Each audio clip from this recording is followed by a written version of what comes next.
course I'll tell you, dearie. I won't keep any secrets from you in the end. All the dreary days of my life are like the windows of my house. From the kitchen I can see out into the garden where the leaves and stalks are brown and bug-eaten. You can see a little lump of dirt where something was wrapped in a blanket and laid to rest along the rows of twisting vines. The room looks out into the street where the neighbors are setting fire to their homes, barricading themselves inside, warm and snug, dearie. Don't forget about the bedroom either. It sees into a dreary alley where hooligans are playing a game with an old man. The first two are hitting him with sticks, and the girl with them is kicking at his dry old ribs. Oh, to have those bones to boil them in a pot. No one lives in my house anymore, dearie. No one you want to meet. When I lived there with my husband, we were fine. Fine people. Vera More, everyone would say your house is as grand as Boyle Manor. Better even. Your dinners are lavish and your parties are the best. When that young Sokolov came to paint my portrait, I was nearly still in my prime. Radiant, he said, and he was just barely a man. So young. Painting all the best people across the land. Everyone wanted a portrait by his hand. All my friends. I was the only one, dearie, wet with his paint, glistening on the canvas for a pretty coin.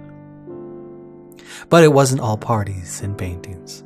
My husband and I weren't always at home.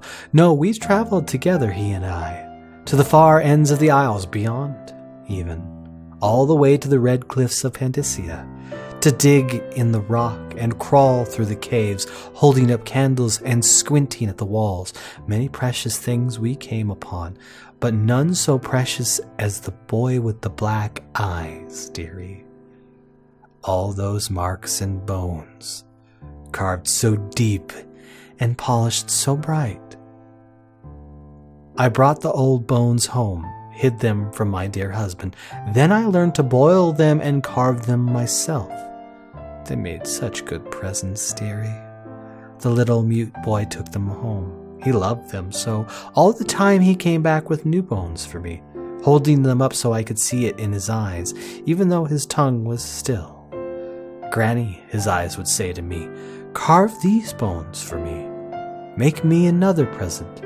And he went so far, all the way to Dunwall Tower, the royal headsman himself now, my little mute boy, and his shining, shining sword. Better bones were what I needed, you see. Better bones to carve and polish, scrape and gleam. My dear old husband was always tired. I made him soup, and then he was sick. Better bones was all. For my little mute boy, carved in the name of the one with the black eye. And after my husband was gone, given away as birthday gifts, I didn't want to live there anymore. So now I'm old and don't have many to give my presents to.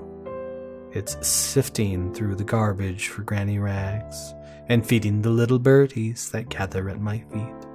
No one wants to have tea, dearie, especially those rude louts on Bottle Street. Slackjaw and his boys, always meddling with an old woman, just trying to make her way. In the end, we'll be together with him, you and me, in the dreary night, with stars above and below, and always the one with the black eyes, dearie.